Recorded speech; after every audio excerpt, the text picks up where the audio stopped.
The first thing the farmer heard that morning was the sound of something breaking. Not wood, not stone, bones. Thomas Whitaker froze music beside the fence he had been repairing.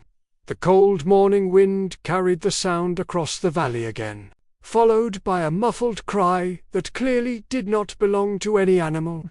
It came from the abandoned barn on the edge of the old forest. He frowned. No one lived there anymore. The property had been deserted for years after the previous owner vanished, under mysterious circumstances. Then the cry music came again. A woman's voice, weak, strained. Tom had dropped his music hammer. The farmer was a broad-shouldered man in his early 30s, used to hard work and long days under the sun. He had faced wolves, storms, and failed harvests, but something music about that cry made the back of his neck tighten. He grabbed the old lantern hanging near the fence post music and started walking towards the barn. As he approached, another sound echoed inside. A harsh voice, a male music voice. "You'd think you deserve kindness," the voice snarled. "Look at you." Another impact. A painful gasp followed. Thomas stopped outside the barn door, his jaw tightening. Through the cracked music wooden boards, he could see movement inside, shadows shifting in the lantern light. Welcome to our channel, Beyond the Observable. Here we explore stories that begin where the obvious ends. Please subscribe to the channel, leave music a like, and tell us where you're listening from. That support helps us bring you stories that are deeper and more unsettling every time. Let's begin. Then the door suddenly burst open. A massive figure stormed out. Music, the creature, was enormous. Easily 7 feet tall, with greenish skin and thick muscles that stretched the leather armor across his chest. 2 tusks protruded from his lower jaw. An orc, the creature muttered angrily to himself, music kicking, a bucket across the dirt before stomping toward the road. He didn't notice Thomas standing behind the stacked hay bales. The farmer stayed perfectly still until the heavy footsteps faded into the distance. Only then did he move. He stepped carefully into the barn. The smell of dust and old straw filled the air. The interior was dim, lit only by a weak lantern hanging from a beam. And then he saw her. At first, Thomas thought she was another human. But when she slowly lifted her head, the music lantern light revealed the subtle truth. Her skin carried a soft, olive-green tone. 2 small tusks curved gently from her lower lip, music delicate, rather than brutal like the male's. She was an orc. A female orc. She sat on the dirt floor, her back against a wooden post. One eye was swollen, and dark bruises marked her arms. A torn cloak hung loosely over her shoulders. Despite the injuries, her presence was striking. Her long, dark hair fell like silk over one side of her face. Golden beads were woven into several braids. And even beneath the dirt and exhaustion, there was something almost regal in the way she held herself. Beautiful, not in a human way, but in a way that felt ancient. Music, powerful, and strangely graceful. The moment she noticed him, her eyes widened with panic. She immediately tried to stand, then collapsed. Thomas raised both hands, calmly. "It's all right," he said gently. It breathing grew music faster. "You must leave," she whispered, her voice rough with pain. "If he finds you here, he will kill you." Thomas glanced toward the open door. "He just left." Her expression shifted. Suspicion replaced fear. "Humans do not help our kind," she said quietly. Thomas crouched down a few feet away from her. "Maybe most music don't," he replied. For a moment, neither of them spoke. Up close, the farmer could see more details. Faint, tribal markings decorated music the side of her neck. Not war paint, but delicate patterns that looked ceremonial. Her clothing, though torn, music was made of finely crafted leather and woven cloth decorated with silver threads and small bone ornaments. You did not belong in a broken barn. You shouldn't be here, she said again. Neither should you. Music, her jaw tightened slightly. He is my husband. The words hung heavily in the air. Thomas felt anger rise in his chest as he remembered the sound of that blow. No husband should treat music someone like that. Her eyes lowered.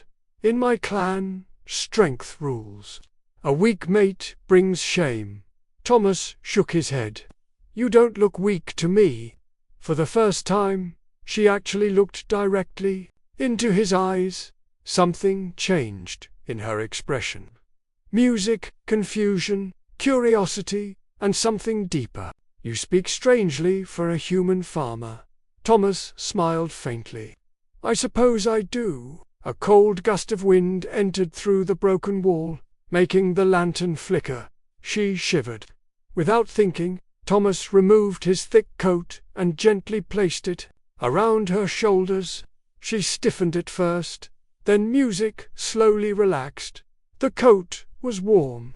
Her fingers carefully gripped the fabric. You should not show kindness to a stranger, she murmured. Thomas stood and offered his hand. Then maybe we shouldn't be strangers? She stared at his hand for several seconds. Her green eyes searched his music face, as if trying to understand something impossible.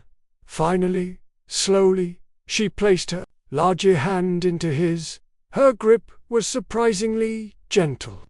My name is Lasha, music, she said quietly. Thomas helped her stand. I'm Thomas. Outside, the wind carried distant thunder across the valley. Neither of them knew it yet. But this simple music moment inside a forgotten barn was about to change both of their destinies forever. Wind outside the barn carried the distant rumble of thunder as Thomas helped Lasha sit on an overturned crate near the lantern. Up close, her injuries looked worse than he first thought. Music dark bruises colored her arms, and a thin line of dried blood traced her temple. Yet there was something unbroken in the way she held herself. Even wounded, she sat with a quiet dignity. Music, her broad shoulders straight, her gaze steady. Thomas knelt beside an old wooden chest music and opened it. The barn had once belonged to a livestock trader, and some supplies still remained inside. Cloth, old bottles, a bit of dried herbs. Music-y dipped a cloth into a small bucket of water and carefully approached her. This might sting, he said gently. Lasha watched him closely. You are not afraid, she music said. Thomas shrugged. Lightly. You haven't given me a reason to be. She studied Musicy's face as he cleaned the cut on her forehead. Her golden green eyes were sharp, observant, like someone who had spent a lifetime judging threats. Music, most humans fear my kind, she said quietly. Most humans never actually meet one of your kind, Thomas replied. She did not argue with that. The cloth moved slowly across her skin, wiping away the dried blood. When he finished, he tied Music a small strip of cloth around her head to hold the bandage in place. For a moment, neither of them spoke.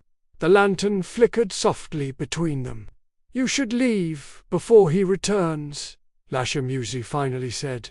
He will not forgive what you have done. I cleaned a wound. You touched what belongs to Music. Kim Tarnas leaned back slightly, thinking, what does your husband do in this valley? Lasha hesitated. He trades with certain men. Music, she said carefully. Men who prefer not to be seen. Thomas understood the meaning immediately. Bandits, smugglers, possibly worse. And you? He asked. She looked down at Muse in her hands. I was born into the Stormfang clan. My father was a respected music warrior. When the first came of age, I was given in marriage to Grath to strengthen alliances. Her voice remained calm, but something heavy lifted beneath it. I did not choose him. Tomad nodded music slowly. And now the clan believes I live as a proper wife. Her fingers tightened slightly round the edge of the coat he had given her. Music, but Grathok brought me far from the clan lands. Here there are no elders to judge music him. Another distant rumble of thunder rolled across the sky. Thomas stood and walked toward the barn entrance, peering into the darkening valley. The dirt road remained empty. Still, something uneasy lingered in the air. When the music turned back, Lasha was watching him again. "You move like someone who is known danger," she observed. Thomas gave a small smile. "Farm life isn't always peaceful." She tilted her head slightly, curious. "You are not like the other music humans who pass through this valley. They drink loudly, boast loudly, and stare at me as if I am some wild beast." Her gaze softened a little. "You look at me, music, as if I am a person." Thomas sat down across from her. "You are a person." For a moment, the words seemed to confuse her. Then she asked music quietly, "Why?" Thomas blinked. "Why? What? Why? What? Why do you see me that way?" Music, the farmer, thought for a moment. Maybe because pain looks the same on every face. Silence filled the barn again. Music outside, the wind grew stronger, rattling loose boards along the walls. Lasha slowly flexed her injured arm, testing it. The movement caused her to wince slightly, but she hit it quickly. "You should go," she repeated softly, "before the storm arrives." Thomas did not move. "What will happen when he comes back?" Her expression hardened as if a mask had slipped into place. "What always happens?" Another flash of lightning music illuminated the barn through the broken boards. For an instant, the light revealed the full shape of her. She was tall for a woman, nearly as tall as Thomas himself. Her physique was strong and athletic, not monstrous like her husband's. The tribal ornaments woven into her hair caught the light like music, tiny sparks. There was power in her presence and quiet sadness. Thomas made a decision. "Music, you can come with me?" Lasha blinked. "What?" "My farm is 2 miles from here. I have a spare room, music, in the house. You could rest there." Her eyes widened. "You would bring an orc woman into your home. I would bring an injured music person into my home." She stared at him as if he had spoken something completely unbelievable. "You do not understand what you are offering," she said slowly. "Then explain it, music." She leaned forward slightly. "If my husband finds you hiding me, he will not simply fight you. He will hunt you. And if my clan learns I fled my marriage, music, they may send warriors to drag me back." Thomas considered that. Then he said calmly, "Sounds complicated." For the first time since they met, Lasha let out a small, surprised music laugh.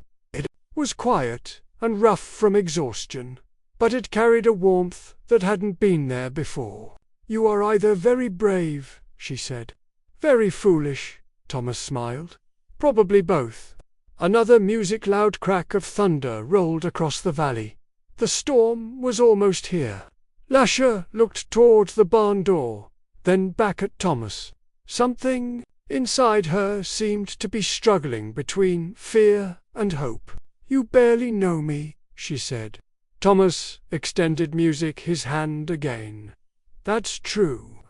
The lantern flame flickered between them. "But we could change that." For a long moment she simply stared at his hand. Then, slowly, she placed her strong, green hand into his once music more. Her grip was firmer this time, as if she had made a decision. Outside, the storm, finally broke. Rain began to pour across the valley, and far down the road, hidden in the darkness, a pair of burning yellow eyes, had just seen the barn light. Graphic was already returning. Rain hammered the roof of the barn as thunder cracked across the valley. Thomas had just helped Larasha stand when a distant sound froze them both in place. Heavy footsteps, slow, deliberate, approaching through the mud outside. Lash's grip on Thomas's arm tightened instantly. Her voice dropped to a whisper. "He's back." The farmer moved toward the broken wall and carefully looked through a narrow gap between the boards. A massive silhouette was walking up the road through the rain. Even in the darkness, the shape was unmistakable, Graphic. The orc's broad shoulders were hunched against the storm. But his pace was steady and purposeful. One huge hand dragged something heavy behind him. Across the wet dirt, a sack. Thomas felt a chill run through him. "What is he carrying?" he whispered. Lasha looked through the crack beside him, her eyes narrowed. "Supplies," she said quietly. "Or weapons." Graftik reached the barn door and stopped. Mused for a moment. He simply stood there. Rain poured over his massive frame as he stared at the faint light escaping through the wooden boards. Then his voice rumbled through the storm. "Lasha." The sound of her name coming from his throat, carried the weight of a command rather than affection. Inside the barn, Lash's breathing slowed, but her hand remained tightly wrapped around Thomas's arm. "He knows," she murmured. "Knows what?" Thomas asked. "He knows something has changed." The door creaked. Opened slowly. Grathok stepped inside. Water dripped from his armor and from the tangled black hair hanging over his shoulders. His yellow eyes glowed faintly in the lantern light. For a moment, he said nothing. His gaze, scanned the barn, the overturned crate, the open chest, and the bandage on Lash's head. Then, his eyes landed on Thomas. Silence fell. Even the rain seemed quieter for a moment. Grathok's lip curled slightly, revealing thick tusks. "A human." Thomas stepped forward instinctively, placing himself slightly in front of Lash. Grathik noticed immediately. His eyes darkened. "You hide behind a farmer now," he said, looking at his wife. Lasha straightened her posture despite the pain. "I hide behind no one." The large orc chuckled, a deep sound that carried no humor. "You forget your place," Thomas spoke before he could stop himself. "Her place isn't on the ground bleeding." The words hung in the air like a spark near dry wood. Grath slowly turned his head toward him. The size difference between them was clear now. The orc towered over Thomas by nearly a full foot, his muscles thick as carved stone. "And you think it is your place to speak in my home?" Graphic growled. Thomas held his ground. "You call this a home?" Lasha whispered sharply behind him. "Thomas," but it was too late. Graphic dropped the sack he had been dragging. Metal clanged inside, weapons, axes, blades. He took one slow step forward, then another. Each step made the wooden floor creak beneath his weight. "You touched what belongs to me," the orc said quietly. Thomas's jaw tightened. "She doesn't belong to anyone." The barn suddenly felt very small. Grathok stopped a few feet away. For a long moment, he simply stared at the human farmer. Then something strange happened. He laughed. Not angrily, not violently, just a deep, amused laugh. "A farmer," he said, standing between an orc and his mate. He wiped rainwater from his face. You humans truly are foolish creatures. Larasha stepped forward, music beside Thomas now. Her voice was calm but firm. I asked him to help me. Graphic's laughter stopped instantly. Music! His eyes snapped toward her. You asked? She met his gaze without lowering her head. Yes. A long silence followed. Then the large orc slowly cracked his knuckles. You forget something, wife. He looked back at Thomas. In the Stormfang clan, a mate is not protected by music kindness. His voice became colder. A mate is protected by strength. Before Thomas could react, Graphic moved. The massive orc lunged forward with shocking speed. Thomas barely had time to raise his arms before the blow came. Music, the impact, threw him across the barn. His body slammed into a wooden support music beam, knocking the air from his lungs.